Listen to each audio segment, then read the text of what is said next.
নমস্কার বন্ধুরা, আমি সুস্মিতা। আমার গল্প চ্যানেলে আপনাদের সকলকে স্বাগত জানাই। আজ আবারও একটা কবিতা আপনাদের শোনাতে চাই। আমারই লেখা কবিতা শেষ বেলায়। খুবই ছোট্ট একটা কবিতা, আশা করি আপনাদের ভালো লাগবে। অবশ্যই বন্ধুরা পুরোটা শুনবেন। তো চলুন শুরু করা যাক। কবিতা শেষ বেলায়। কলমে ও কণ্ঠে আমি সুস্মিতা। কিছু দূর এসেছিনু আমি একা, তারপর বেশ কিছু দূর তুমি চলেছিলে হাত ধরে।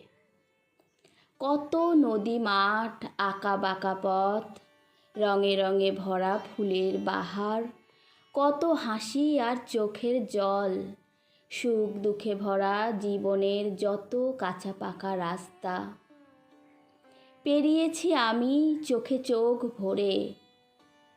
এই হাত দুটি ধরে তুমি চলেছিলে মোর সঙ্গে। আজ বিদায়ের বেলা, চোখে বাড়িদের মেলা, এনে কেন ব্যথা পাও সখা মিথ্যা?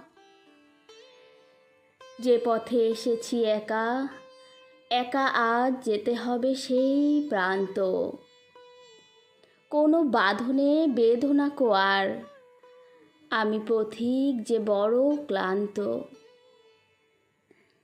ভেবো না কো আমি আর নেই, আছি আমি তোমাদেরই মাঝে ছড়িয়ে। শুধু ছোট খাঁচাটার স্থানে বিশ্ব নিখিল নিয়েছি বুকেতে জড়িয়ে। তো বন্ধুরা, কবিতাটা কেমন লাগলো একটা লাইক কমেন্ট করে অবশ্যই আমাকে জানাবেন। নমস্কার।